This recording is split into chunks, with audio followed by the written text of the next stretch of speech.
Hello everyone, and welcome back to some more remote learning. In today's video, we're going to go over different attributes of the derivative. So let's first look at the first derivative. Now, the first derivative not only tells us the critical points, like we learned in a previous lesson, but it also describes whether the original function is increasing or decreasing. So we have three different potential groupings for our first derivative. One being that the first derivative equals 0. The second being that the first derivative is greater than 0, and then the last one being that that first derivative is less than 0. So if these are our different cases, let's talk about the function when each of these occurs. So when that first derivative is equal to 0, then f of x is a critical point. Next, when that first derivative is positive, then f of x is increasing. And when that derivative is negative, f of x is decreasing. So let's go ahead and dive into example 1. In example 1, it says for each of the following, state when the first derivative is positive, negative, or 0. So looking at example A, this is our current function, f of x. So we need to see when the derivative is positive, negative, or 0. And remember, the first derivative relates to whether the function is increasing, decreasing, or at a critical point. Let's first start by finding that critical point. And the critical point on our function is when we're at this minimum, which occurs at, let me go ahead and zoom in. It looks like it occurs when x is equal to 4. So when x equals 4, f prime of x is equal to 0. And to the left of that point, our function is doing what? It is decreasing. So because our function is decreasing as we move from left to right along that x-axis, then we know that our derivative is negative.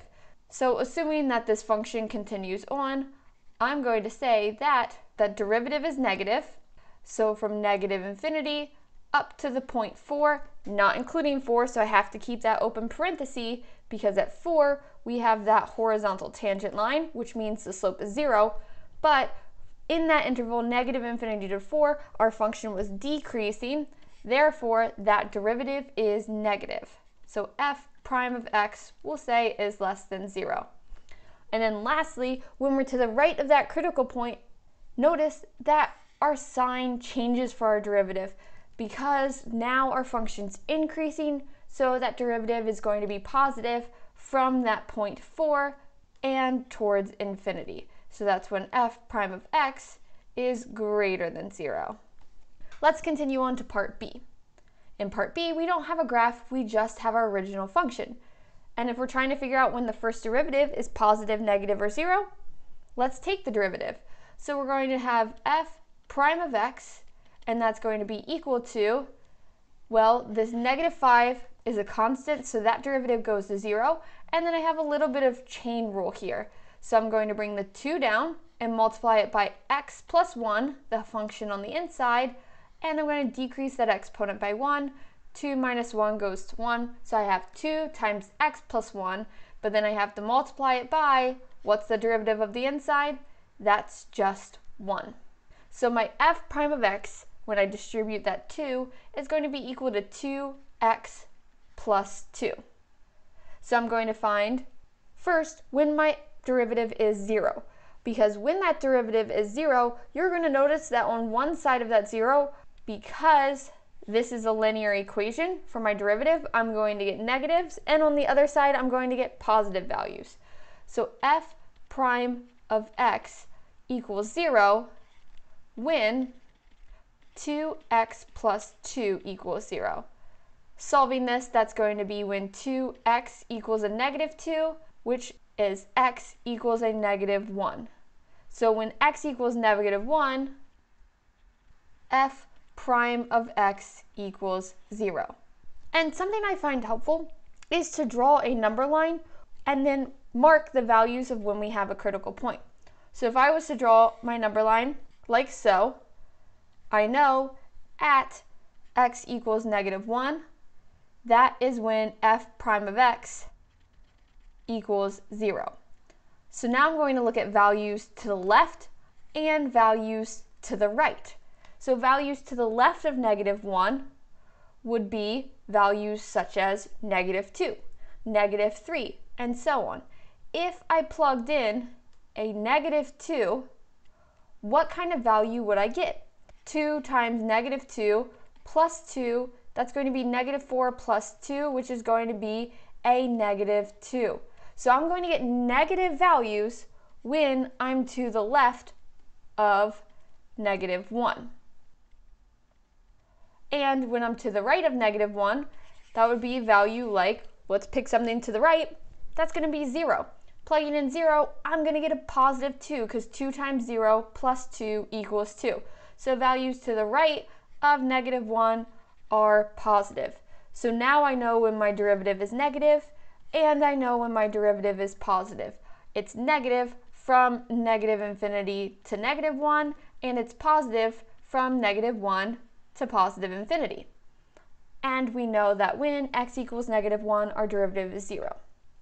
Now in the next example, we're going to get into talking about whether the function is increasing or decreasing or neither. And quickly, let's do that for this problem. Because our derivative is negative, our function is decreasing from -infinity to -1, and because our derivative is positive from -1 to infinity, we know our function is increasing. So if we're decreasing and then we're increasing, well, we know that when we're at -1, we're at a minimum. Let's move on to the next example, continuing to practice this concept. For example 2 now, we're going to state when the function itself is increasing, decreasing, or neither, meaning that we're at a critical point. So again, increasing is when f prime of x is greater than 0. Decreasing is when f prime of x is less than 0. And neither increasing or decreasing is when f prime of x is going to be equal to 0 or potentially undefined. So looking at A, notice that this picture is of f prime of x. This is the derivative itself. So I'm just going to put my number line right on this chart. Notice, when is my derivative equal to 0? That's when I'm intersecting the x-axis. That occurs at 2 and -2. So at 2 and -2, my derivative is 0. So this is when f prime of x equals 0. And again, that's at -2, and it's at a +2. To the left of -2, what is my derivative? Well, my derivative itself is increasing, but I am concerned about when my actual function is increasing. And because my derivative has values that are negative below that x-axis, that means that my function is decreasing. So my function is going to be decreasing from -infinity up to -2. So I'm just going to write decreasing. And then if you look from -2 all the way to +2, what's my derivative? My derivative is positive. So I have positive values for my derivative. Even though my derivative itself is increasing to a point and then it begins to decrease, we'll learn about that a little bit later. But what this tells us is that from -2 to +2, our function is increasing because we're trying to figure out what's happening with our original function. And then lastly, we need to see what happens to the right of this critical point, that derivative of 0 at 2, and that is a negative derivative. Our derivative is negative. And because our derivative is negative, that means from 2 to infinity, we're going to be decreasing. So let's think about what that original function would look like. And I'll do a quick sketch right up here, making sure I have my critical points marked. So I have a -2, and then I have a +2. So I know there I have a minimum or a maximum. And if I'm decreasing from negative infinity up to -2, and then I begin to increase, that's probably going to be a what? It's going to be a minimum because we're decreasing and then we're increasing. So we'll decrease, and then we'll increase, and then I'm increasing because my derivative is positive. I'm increasing up until that next critical point of 2. So I'm continuing to increase, and then when I get to 2, let me draw this in a different color, decreasing, and then I begin to increase, and then at 2, I begin to decrease again. So you can see there's my maximum and there's my minimum. Those horizontal tangent lines where my derivative equals 0. Let's figure out whether our function is increasing, decreasing, or neither. And in this case, for b, we're given the function itself. So what are we going to do? We're going to look at the derivative. So we're going to take g prime of x, which is going to be equal to 4x cubed minus 4x. Because 3 is a constant and goes to 0, that's my derivative. Let's try to simplify this down to make finding when my derivative is 0 a little bit easier. So what this has in common is a 4x. So if I pull a 4x out of both of my terms, I'm going to be left with x squared minus 1. And x squared minus 1 factors because what multiplies to give me a -1 and adds to give me a 0, that's going to be -1 and +1. So this is going to be equivalent to 4x times x minus 1 times x plus 1. And writing it like this, it's going to be really easy to find when my derivative equals 0. So let's draw out our number line for our first derivative and write those roots of the first derivative. When that derivative is equal to 0, our function is neither increasing or decreasing. That occurs at 0. It occurs at a +1. And it occurs at a -1. So those are my different critical points when my derivative is equal to 0. So that's where my function is neither increasing or decreasing. Now, in between each of those critical points, I need to figure out what exactly is happening with my function. Is my function increasing or decreasing? And that's all dependent upon whether my derivative is positive or negative. So let's first look at values to the left of -1. What we can do is just plug in a number. So let's go ahead and plug in -2. If I was to plug in -2, 4 times -2 is going to be a negative. -2 minus 1 is going to be a negative, and -2 plus 1 is also going to be a negative. Negative times a negative times a negative is going to be a negative. So for this, we don't even really need to actually plug in and get an exact value. We just need to look at the sign. So I get a negative to the left of -1. What happens if I have a value between -1 and 0? Well, that's going to be, let's do a -1/2. If I plug in -1/2, this is going to be negative. -1/2 minus 1, that's going to be negative. -1/2 plus 1, that's going to be a +1/2. Negative times a negative times a positive, that's going to be a positive. Now, let's look at values in between 0 and 1. In between 0 and 1, let's plug in a +1/2. So 4 times x is going to be positive. 1/2 minus 1 is going to be negative. 1/2 plus 1 is going to be positive. Positive times a negative times a positive, well, that whole thing is going to be negative. And then lastly, what happens to the right? Plugging in, let's say, +2.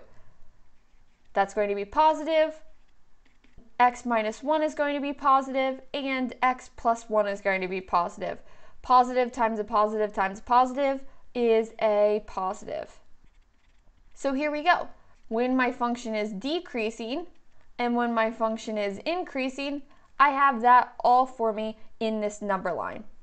It's decreasing from -infinity to -1, And also, I'll put a union to represent or it's decreasing from 0 to 1.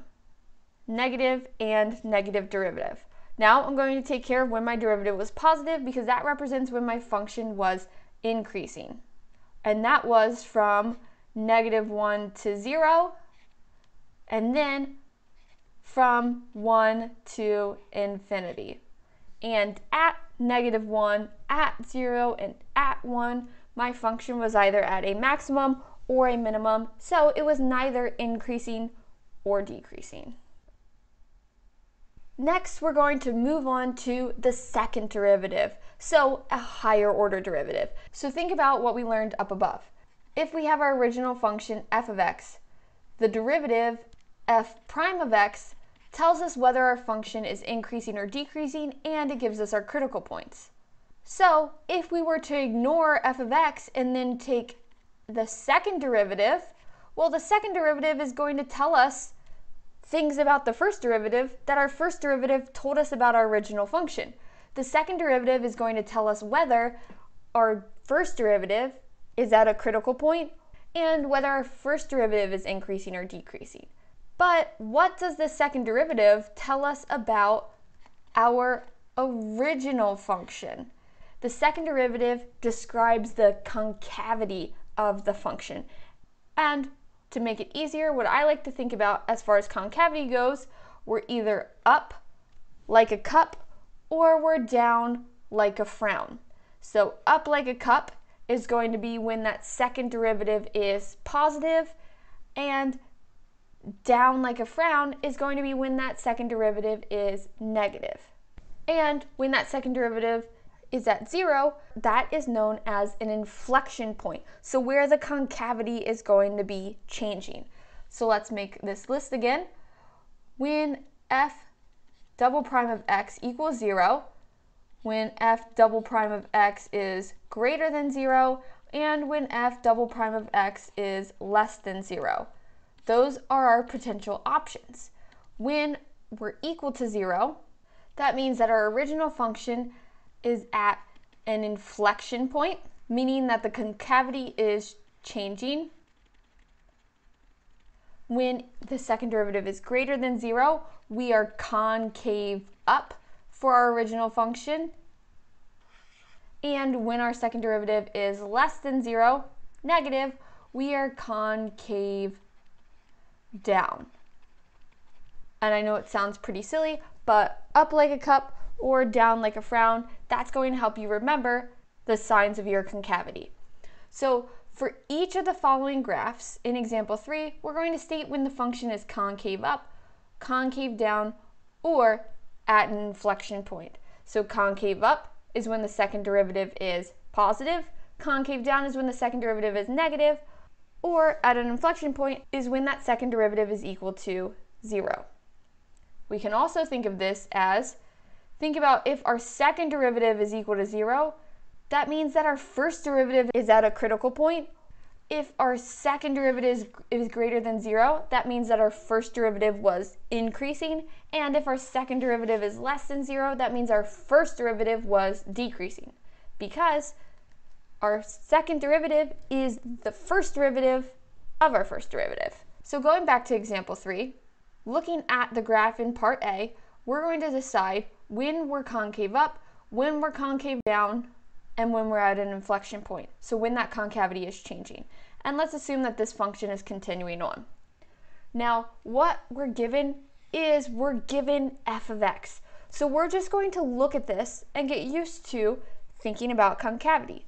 So concave down is like a frown. So if I'm following along this function, I am concave down until about this point here. At that point, notice that my concavity is switching. Now I am up like a cup. So my inflection point occurs at, it looks to be about x equals 1. X equals 1. So at x equals 1, we have an inflection point, meaning that my second derivative is going to be equal to 0. From negative infinity up to that inflection point of 1, we are concave down. So we're concave down, meaning that my second derivative is less than 0. And then from 1 towards infinity, we are concave up. And concave up means that my second derivative is greater than 0. All right, now that we've gone through concavity and looked at the different shapes of it, let's now find concavity based on no longer our original function, but our derivative. So if this is our derivative function, we can think of the derivative of this as our second derivative. And remember, taking the derivative of some function is going to tell us whether we're increasing, decreasing, or at a maximum or minimum. So if we take the derivative of our first derivative, those same rules still apply. So taking the derivative of the first derivative will give us, so I just want to see when was this decreasing, because that means that my second derivative was negative. When was that increasing, because that means that my second derivative was positive. And when is this function at a max or min, because that means that my second derivative was 0. So right here we can see we're at a maximum or a minimum for our first derivative. So that occurs again at x equals 1. So when x equals 1, f double prime of x is equal to 0. To the left of that, our first derivative is decreasing. So because our first derivative is decreasing, that means that from negative infinity to 1, our second derivative is less than 0. And then finally, from 1 to infinity, you can see that our first derivative is increasing. And because our first derivative is increasing, that means that our second derivative is greater than 0, so positive. And what do each of these represent? This first one is an inflection point. This second one, when our second derivative is less than 0, means that we're concave down. And the second derivative being greater than 0 means that we're concave up. And let's think more about this function, because if our first derivative is graphed, let's think about what our function itself looks like. We know where our inflection point is, that's at x equals 1. We know that we're concave down to the left of that, and we're concave up to the right of that. But if this is the picture of the first derivative, we also know that we have a critical point at 0 and at 2, because that's when our first derivative is equal to 0. So let's take a look at this number line real quick, and on the same number line, we're going to include our first derivative and our second derivative, the critical points and our inflection points. So our first derivative, we have roots at 0 and at 2. And at x equals 1, that was our inflection point. So what I'm going to do here is I'm going to split this up, because now we're going to label things for the first derivative and we're going to label things for the second derivative. Our second derivative was already taken care of. So our inflection point was at 1, and then remember, to the left of 1, we were concave down, so that second derivative was negative, and to the right, we were positive. Now let's fill in our information for our first derivative. Knowing that we have critical points at 0 and 2, if we look to the left of 0, our derivative is positive. If we look between 0 and 2, our derivative is negative. And if we look to the right of 2, our derivative is positive again. So now what I'm going to do is we're going to get a rough idea of what each of these is going to look like. So I'm going to extend a couple dashed lines down so I know where my changes occur in both my inflection points and my critical points. If we look to the left of 0, our second derivative is negative, our first derivative is positive, our function itself is increasing, and we're concave down. So that's going to look something like that. Then between 0 and 1, both our first and second derivative are negative, so we're still concave down, but now we're decreasing. And then from 1 to 2, our first derivative is negative, but our second derivative is positive. So now we're concave up, but we're still decreasing. So now we're concave up, but our function is still decreasing. And then lastly, we're positive for both the first and second derivative, so both concave up and increasing. So again, we had critical points at 0 and 2, and an inflection point at 1. Let's scroll back over to A real quick, or better yet, let me zoom out so you can see everything all together. This graph here is the derivative for f of x.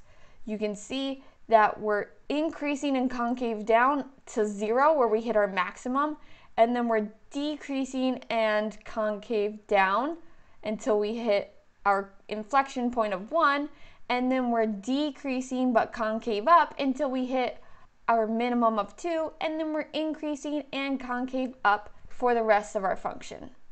So the more you understand how the first and second derivative relate to the function itself and how they relate to each other, it's going to make our next example video a lot easier when we go to actually graph these functions. So for our last example in this worksheet, let's just describe the shape of h of x equals x to the fourth minus 2x cubed in regards to the first and second derivative. So we're going to describe the shape in regards to what the first derivative tells us and what the second derivative tells us about the original function itself. So this is going to be helpful using a number line like we used in part B. First, I need to find h prime of x and then find those critical points. After that, I'll find h double prime of x and find my inflection points. So taking the derivative of x to the fourth minus 2x cubed, I'm going to have 4x cubed minus 6x squared. Now, for my second derivative, h double prime of x, that's going to be equal to 12x squared minus 12x. So I took the first derivative and I took the second derivative. Now I'm going to factor each and set them equal to 0 to find my critical points and then my inflection points. So a common term I can pull out of each of these is a 2x squared. When I pull that out, I'll be left with 2x minus 3. And I need to see when does that equal 0. Well, that's when x equals 0 and when 2x minus 3 equals 0, which 2x minus 3 equals 0 when 2x is equal to a positive 3. So that's when x equals 3 over 2. So at x equals 0 and x equals 3 over 2, I have critical points. So either a maximum or a minimum. And then for the second derivative, factoring that, I can pull out a 12x. So pulling out a 12x is going to leave me with x minus 1.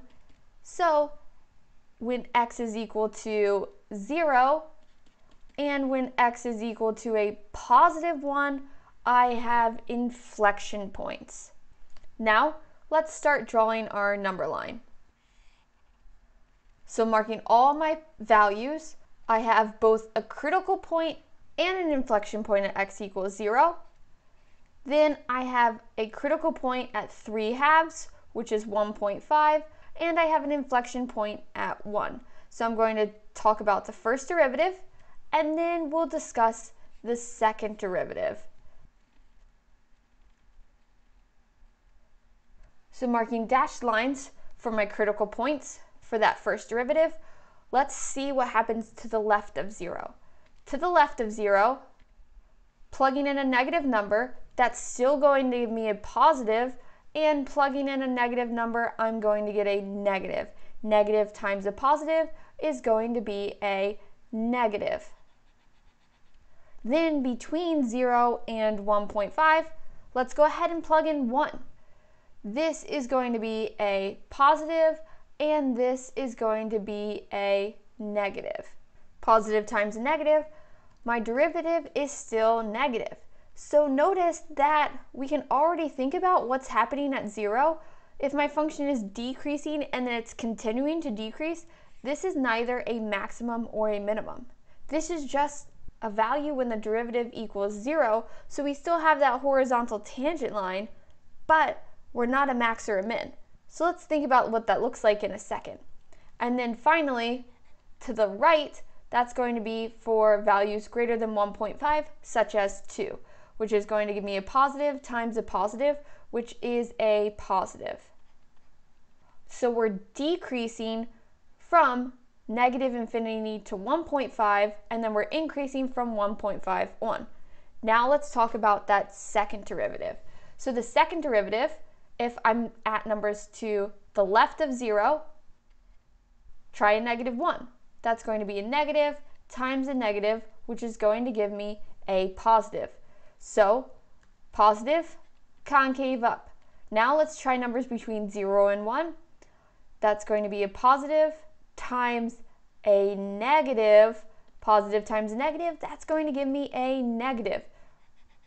So we're concave down. And then to the right of that, plugging in a number, let's say 2, positive times a positive is going to give me a positive. So again, we're back to being concave up. So let's think about how this looks. So to the left of 0, my first derivative is negative, meaning my function's decreasing, and I'm concave up. So it looks like this. But then, between 0 and 1, both are negative. So that means I'm decreasing and I'm concave down. So my function continues down, but now I'm concave down. So you can see there, I still have that horizontal tangent line, but it's neither a max or a min. And then between 1 and 1.5, my first derivative is negative, meaning that my function's still decreasing, but now we're concave up. And then finally, to the right of 1.5, we're concave up and increasing. So if I was just to quickly sketch this out, describing the shape as I talk, we're decreasing and concave up until we hit 0, but now we're decreasing and concave down until we hit 1, and then we're still decreasing but concave up until we hit 1.5, where then we're concave up and increasing. So our function looks something like that.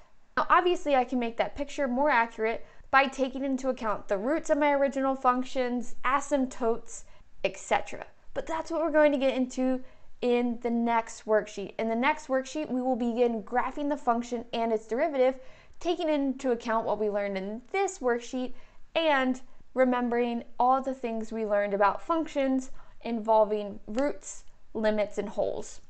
And I wanted to quickly show you, here is the graph that I just described. So you can see we're concave up and decreasing until we hit 0, and then we're concave down and decreasing until we hit 1, and then at 1 we have that inflection point, so we're concave up, but still decreasing until we hit 1.5, then we switch to be concave up and increasing. So there's the actual function when it's graphed. So get ready for graphing in the next video, but until then, continue to practice taking the derivative and understanding how the first and second derivative relate to the original function. Once you're ready, continue on to the next video. Until then, good luck with your online learning.